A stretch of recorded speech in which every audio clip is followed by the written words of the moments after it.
વર્ણિવેશરમણીય દર્શનમ મંદહાસરુચિરાનનાંબુજમ ભુજિતમ સુરુ નરોત્તમૈર્મુદા ધર્મનંદનમહં વિચિંતયે.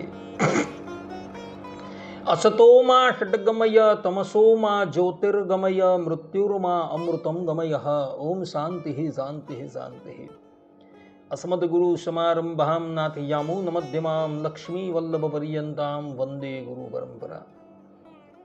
આજની જ્ઞાન સભાની અંદર પધારનારા બધા જ ભગવત ભક્તોને વેદાંતાચાર્ય, પુરાણ ઇતિહાસાચાર્ય, એમ.એ. ફિલોસોફી શાસ્ત્રી રાકેશભાઈના હિતપૂર્વક જય સ્વામિનારાયણ. આજની જ્ઞાન સભાની અંદર આપણે બધા એક બહુ જ મહત્વના વિષયની ઉપર વાત શ્રવણ કરશું, અને એ વિષય છે કે ભગવાનના દર્શન કરતા હોઈએ ત્યારે અન્યના દર્શન કરનારાને બીજા જન્મે મ્લેચ્છનો દેહ આવે છે. આ વિષય પર આજે આપણે થોડી વાત શ્રવણ કરશું, તો બધા જ શ્રોતાગણો એકાગ્ર મને કરીને આ પ્રવચન શ્રવણ કરે અને એને આત્મસાત કરી લે. તો ભગવાન સ્વામિનારાયણ ગઢડા મધ્યના 25મા વચનામૃતમાં કહે છે કે અમારા દર્શન કરતા હોઈને કોઈક બાઈ ભાઈ આવે, અથવા કૂતરું નિસરે કે ઢોર નિસરે કે કાંઈ ખડખડે, તેની સામુ વારંવાર દર્શન મૂકીને જુએ પણ એક દ્રષ્ટિએ દર્શન ન કરે, તેની ઉપર તો એવી રીસ ચડે જે શું કરીએ, સાધુ થયા, નહીં તો એનું કંઈક તાડન કરીએ. પણ તે તો થાય નહીં.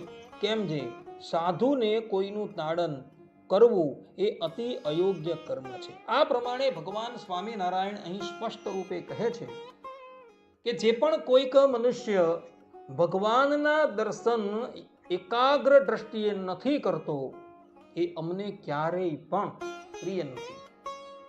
અને જેઓ પણ ભગવાનના દર્શન એકાગ્ર મને નથી કરતા અને ભગવાનના દર્શન કરતા હોય ત્યારે આડી અવડી દ્રષ્ટિ કરે છે, તો એને બીજા જન્મની અંદર મ્લેચ્છનો એટલે કે યવનનો દેહ આવે છે.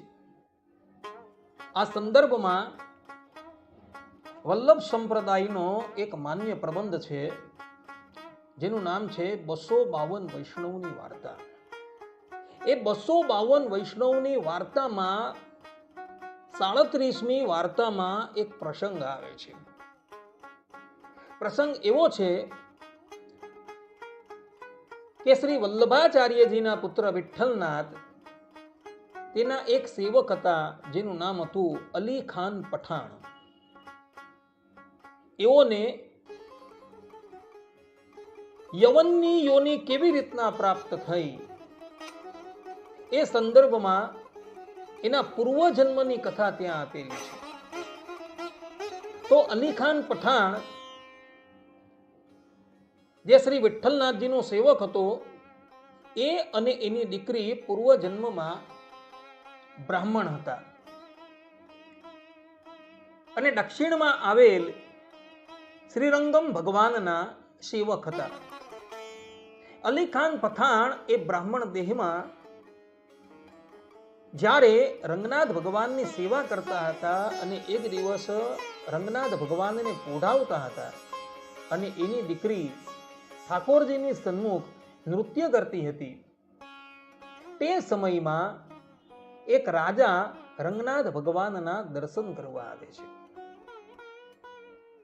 તો અલી ખાન પઠાણ જે પૂર્વજન્મમાં બ્રાહ્મણ હતો, એ અને એની દીકરી ઠાકોરજીની સેવા મૂકી એ રાજાની સન્મુખ દ્રષ્ટિ કરે છે. એ બ્રાહ્મણ દેવતા ઠાકોરજીને પોઢાવતા હોય છે, તો પોઢાવવાનું મૂકી ઠાકોરજીની સન્મુખ દ્રષ્ટિ કરે છે અને એની દીકરી ઠાકોરજીને નિરખતા નિરખતા નૃત્ય કરતી હોય છે.